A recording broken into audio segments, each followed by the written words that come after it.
भाई ये हम तुमको बताए थे क्या कि तुम ये बोलना अगर ब्लॉग शूट होता है तो आज। आपने मेरे मतलब फीड कर दिया था कि एकदम स्क्रिप्ट। हम हाँ हम नहीं, तुम पूछे कि सर मेरे पास आज बोलने के लिए कुछ है नहीं, हम बताएं क्या। ना, ऐसा ऐसा इसने बोला था और ये अपनी बात पे अड़ा हुआ है। अच्छा हाँ। ये तो ऐसे ही ये कर रहा है, ऐसे कैमरे के पीछे से हंस रहा है ना, अभी किसी को दिख नहीं रहा है। हाँ। हंस रहा है, सीरियस बनना है इसको। अभी शादी ब्याह में जाना है इसको।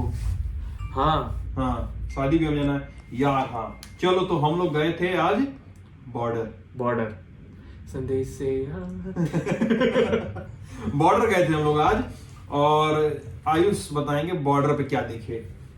बॉर्डर पे बहुत सारे लोग सामान लाते ले जाते देखे। मुझे आज बॉर्डर की अर्थव्यवस्था समझ में आई। अरे भैया ये तो बताओ कि कहाँ का बॉर्डर रहा गुरु। तो अरे यार अब एक मिनट, स्टोरी शुरू भी नहीं हुई है और इनने मतलब एकदम जो है जीपीएस अपना चालू कर दिया। इंडिया नेपाल की बॉर्डर थी।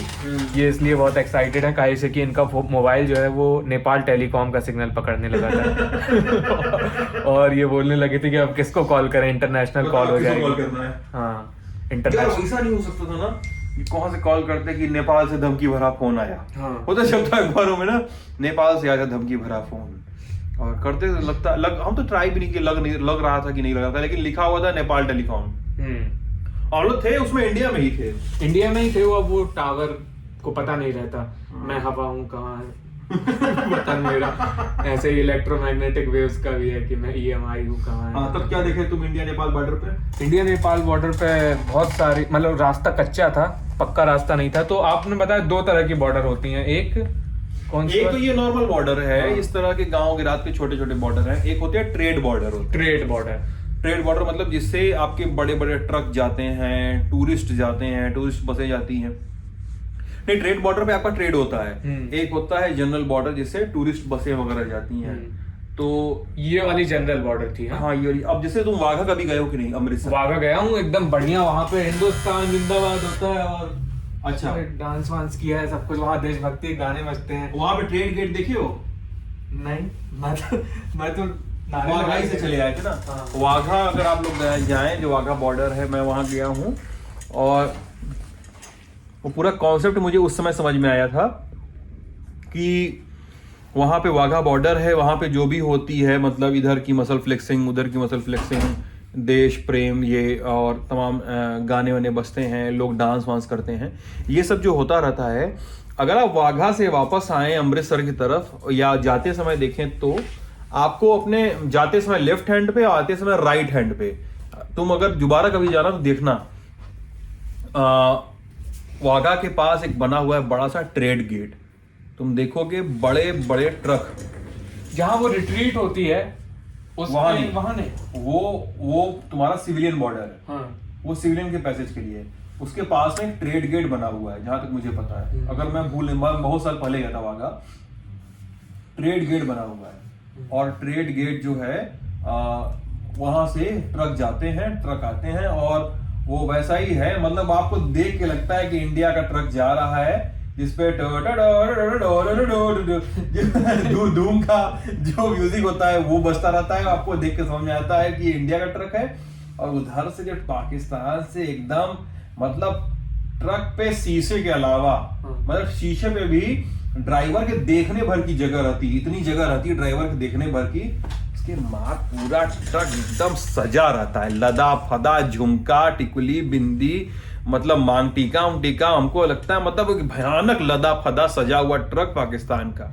और वो देख के इतना सुंदर लगता है कि कोई अपने ट्रक को, जिससे वो 1000 किलोमीटर, 2000 किलोमीटर, 100 किलोमीटर जितना भी लेके सामान ढोएगा, भारी भारी टनों सामान लेकर ढोएगा, इतना सजा के रखते हैं उसको, ट्रक को। कितना सुंदर लगता है देखने में। तो लेकिन इंडिया और नेपाल का बॉर्डर जैसे इतना पोरस है, जितने छेद है ना, जैसे यहाँ पे तुम देखे लखीमपुर खीरी में देखे, तुम्हारा अभी उत्तराखंड में है, लखीमपुर खीरी में 1-2 गेट है तुम्हारे, तुम्हारा महाराजगंज के पास है, बहराइच में है, बिहार चले जाओ, बिहार में 3-4 जगह है। इसको कहते हैं पोरस बॉर्डर। अब जो बॉर्डर दिख गया ना, खेत जो है बॉर्डर के ठीक बीचों बीच खेत है, वो क्या है, वहां पे तो खेती हो रही होगी, तो गांव गिरात में रस्ते नहीं हो। तो ये पोरस बॉर्डर है इंडिया नेपाल का। और इतना जो फोर्टिफाइड बॉर्डर है इंडिया और पाकिस्तान वाला जो बॉर्डर है, इतना फोर्टिफाइड है, तो वैसा मामला है नहीं। और तुम देखे क्या, ये नहीं बताया अभी तक। अरे वो तो अपन कॉन्सेप्ट पे चले गए थे, स्टोरी पे वापस लौटते हैं। इंडिया नेपाल बॉर्डर थी, कच्चा रास्ता, हिलते हुए डोलन करते कैसे हुए हिलते गाड़ी हुए? चल रही थी ऐसे दोलन करते हुए गाड़ी चली जा रही थी। और वो गाड़ी के लिए रास्ता था नहीं, मतलब 4 व्हीलर के लिए। साइकिल और 2 व्हीलर ज्यादा चल रही थी, उसमें से भी साइकिल का प्रतिशत कम से कम 66 होगा, बाकी 33 बाइकें होंगी। और उनपे लदे हुए थे बोरे, गट्ठे, थैले इत्यादि। मैंने साइकिल भी देखी थी। साइकिल ही तो मैंने ज्यादा देखी, नहीं, मैंने बाइक पे लदी हुई साइकिल देखी थी। बाइक पे लदी हुई साइकिल। अच्छा, तो मामला ये है कि क्योंकि दोनों देशों का जो प्राइस है वो अलग अलग रहता है चीजों का, तो इधर उधर से इलीगल टाइप की ज्यादातर उसमें से इलीगल एक्टिविटीज ही थी जो ऐसा लोग कहते हैं। हाँ, ऐसा लोग कहते हैं। ऐसा लोग बताते हैं कि लोग इलीगल क्या है, मतलब इलीगल भी कैसे कहा जाए। इलीगल मतलब वो वो कस्टम आपने- वस्टम पास नहीं होता ना, जो भी मतलब वो इसको ना चेक कर पाना बड़ा कठिन है। जिसको आयुष इलीगल बता रहे हैं या कह रहे हैं कि इलीगल बताते हैं लोग, मतलब उन लोगों से बात करिए, वो तो कहेंगे कि यार सर ये पाकिस्तान, ये नेपाल है, ये इंडिया है, हमारे यहाँ चीनी मान लीजिए लमशम आपके यहाँ इंडिया में चीनी है 100 रुपए किलो, तो हमारे यहाँ मिलती है 200 रुपए किलो। तो हम आ जाते हैं इंडिया, खरीद के चले जाते हैं 5 किलो चीनी, 10 किलो चीनी, हमारा काम चल जाता है। अब लेकिन कुछ लोग बताते हैं कि वहां पे होते हैं पोर्टर्स, कुछ लोग होते हैं बिचौलिए, पोर्टर्स, एजेंट। यहाँ के जो नेपाल के साइड के बिजनेसमैन हैं वो उनको नियुक्त करते हैं, जाओ साइकिल से इंडिया, वहाँ से 10 किलो का बोरा ले आओ और लेकर आ जाओ। आप अपने यहाँ से 100, अपने यहाँ से 1000 में चीनी उठाई, वहाँ पे आपकी बिक्री हुई 2000 रुपये में, पोर्टर को मिल गया 10, 20, 50, 100 का कमीशन। और पोर्टर जो है दिन भर में ऐसे कम से कम 5-6 राउंड अप डाउन करता है, 5-6 से लेकर 10 राउंड अप डाउन करता है, और वो 10 अप डाउन करके वो अपना दिन भर की कमाई बनाता है। ऐसा कुछ लोग बता रहे थे। हाँ। लेकिन मजेदार, हाँ, एक लखपति बनने का फॉर्मूला भी बताया कि अगर सामान आमान नहीं भी ले जाना है, बोरी बारी के चक्कर में नहीं पड़ना है, तो अपनी खाली टंकी बाइक की लेके जाइए या कार की, वहां से पेट्रोल टंकी फुल कराइए, यहाँ की खाली ये करिए। उल्टा है, मतलब ये उल्टा है। हाँ?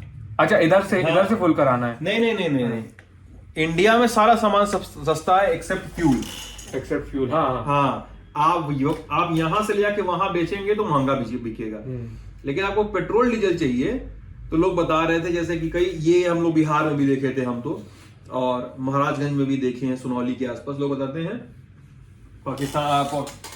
नेपाल जाइए, और नेपाल जाइए और वहां से लोग जाते हैं बड़ी बड़ी गाड़ियां लेके, डीजल भरवाते हैं, डीजल टंकी फुल करवाएंगे, चले आएंगे और पाइप लगाएंगे टंकी में, गगड़ा के गलन भर देंगे उससे, फिर से लेके जाएंगे उसको लेके। और वो डीजल जो है सस्ते दाम का डीजल उनका काम करेगा, या तो बेच देंगे या कालाबाजारी करेंगे उसकी।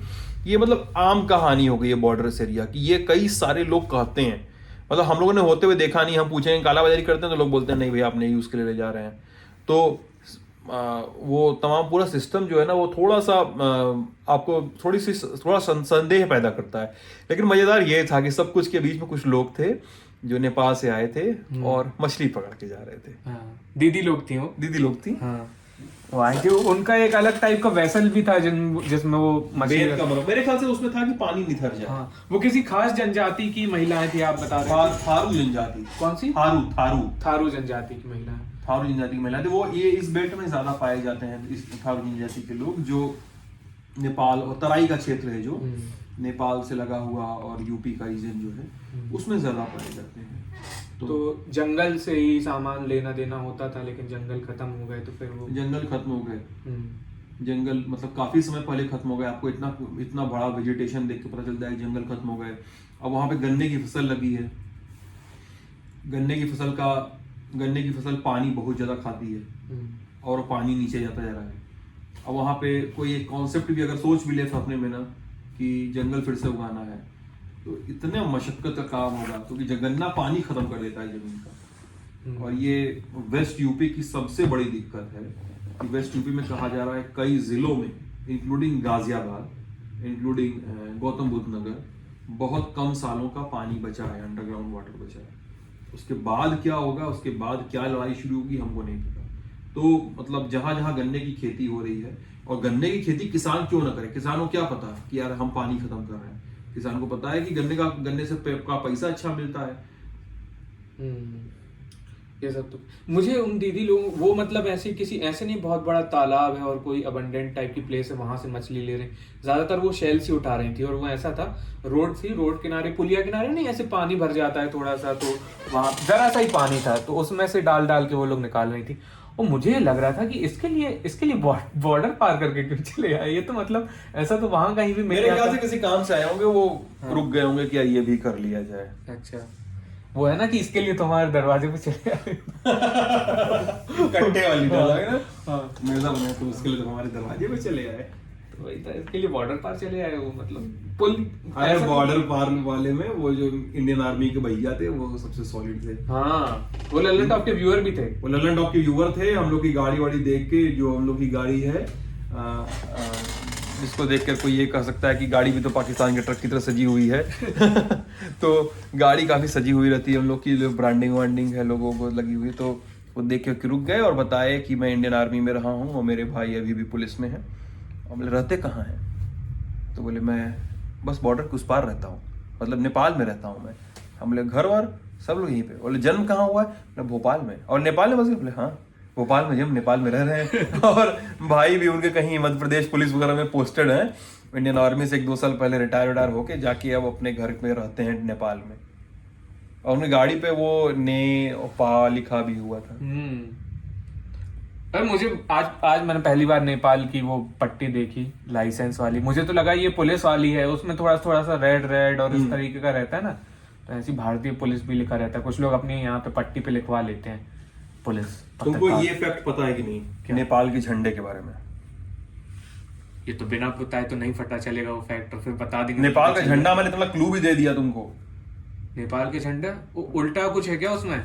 ऐसा कुछ है ना? क्या उल्टा सूरज किस झंडे में है? नेपाल के झंडे में नहीं है? यार क्या नेपाल का झंडा पूरी दुनिया का इकलौता ऐसा झंडा है जो रेक्टेंगुलर नहीं है। अच्छा हाँ, वो तो ऐसा वो ऐसे है ना। और कोई नहीं है? और कोई भी तो होगा।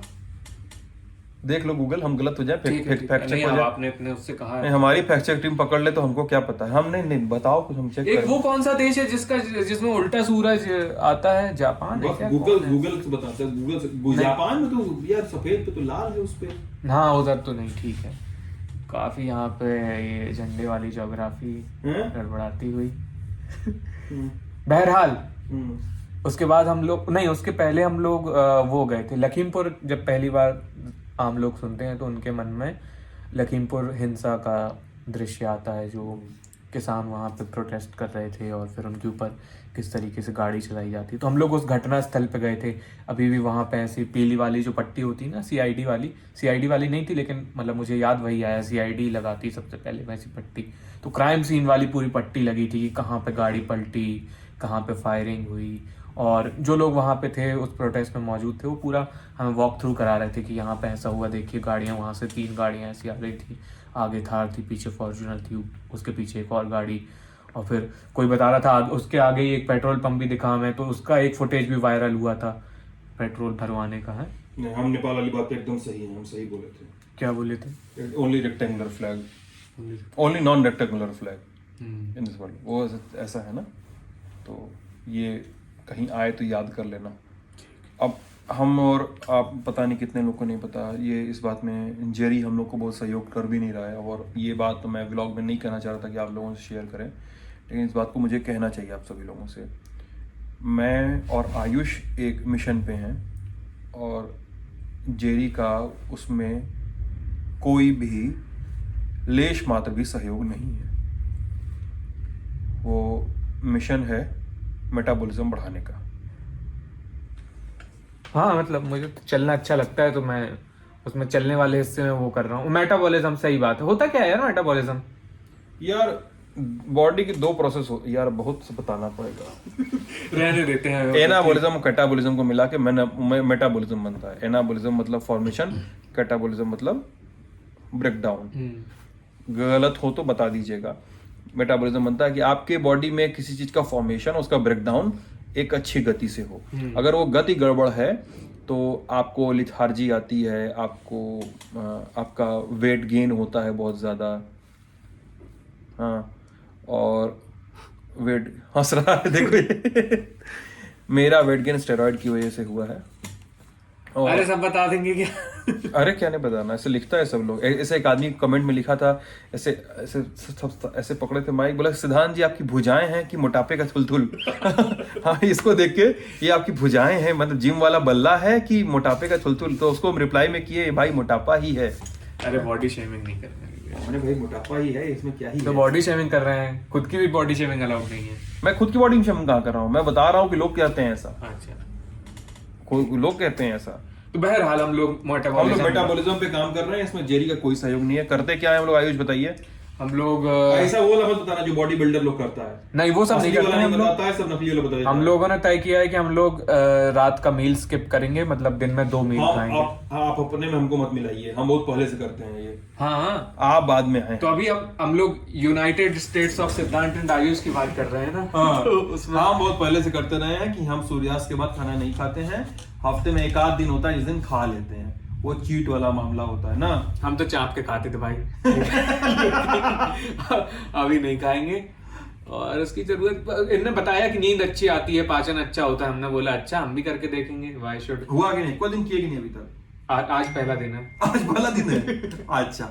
और हम लोग ये भी ट्राई किए थे कि ये भी ट्राई कर रहे हैं कि हम लोग अपने जहाँ जहाँ रुकते हैं, होटल या किसी गेस्ट हाउस या किसी मित्र के यहाँ, उसके हम लोग 5 से 8 किलोमीटर पहले उतर जाएंगे, मैं और आयुष। हाँ। और हम लोग तेजी से चलते हुए आएंगे। आज जैसे हम लोग चलते हुए आए। आज यार मेरा स्टेप काउंटर अच्छा था आज। हाँ। हम लोग काफी चले, 5 किलोमीटर ज्यादा चले हम लोग, ऐसा? पता है? अरे हाँ हाँ, अच्छा चले। 9.9 के स्टेप्स थे हम लोगों के। चलना मुझे बहुत सही लगता है, मतलब फेवरेट एक्सरसाइज है चलना। ऐसे कोई कह दे कुछ कर लो तो चलो, चल लो, चल मार्च। मतलब डांडी मार्च में ऐसे हॉबी के लिए शामिल लो हो लगता जाता है कभी कभी। क्या? ऐसे लो लगता है ना मेटाबॉलिज्म से। आप चलते होते हैं ना, हाँ। तो उसका साइंस कहता है कि आपकी बॉडी में एंडोर्फिन्स रिलीज होते हैं, अरे मस्त लगता है। हैप्पी हार्मोन्स जिसको कहते हैं, वो बड़ा अच्छा करता है। मैं जब भी डिप्रेस रहा हूँ, मुझे वॉक ने, ब्रिस्क वॉक टाइप की चीजों ने बहुत हेल्प की, बहुत हेल्प की। हाँ, जब कभी ऐसे अच्छा ना लगे ना, मतलब ऐसे लगे कि अरे यार क्या दिन जा रहा है, तो मतलब निकल के थोड़ा सा टहल लेना चाहिए। नहाना तेज वॉक, मतलब ऐसा कि हल्का सा पसीना आ जाए। अच्छा। या आपकी सांस हल्की सी फूल जाए। हाँ, अच्छा तो लगता है वॉक करने के बाद। ये तो मतलब अपने स्वास्थ्य कारणों का ध्यान रखते हुए, अगर आप हार्ट के पेशेंट हो, हाइपरटेंशन हो, तो इन सब चीजों को थोड़ा सा फैक्टर इन करते हुए ये डिसीजन लीजिए। मतलब एक ब्लाइंडली हमारी सलाह मत मानिए। एक ये नॉर्मल सिचुएशन में है कि आपको ये चीजें हेल्प करती हैं, कई लेवल पे हेल्प करती हैं, है ना? हाँ, ये तो है। जेरी अभी वीडियो से पीछे से बोल रहा है कि नहीं अब मैं शामिल होऊंगा इसमें। हाँ, काफी आक्षेप लगा दिए हैं जेरी पे। हाँ बताओ जेरी क्या बोल रहे थे, बोलो। ये आज वो है। नहीं, अगर अभी नहीं बोलोगे तो ब्लॉग के बाद बोलना पड़ेगा तुमको। जेरी डिस्क्रिप्शन में लिखेगा अपना जवाब। पिन कमेंट नहीं लिखेगा, पता चला वो कमेंट में कह रहा है कि डिस्क्रिप्शन में फिर कुछ नहीं लिखा। तो कितना मिनट हो गया हम लोग का? लंबा जा रहा है का?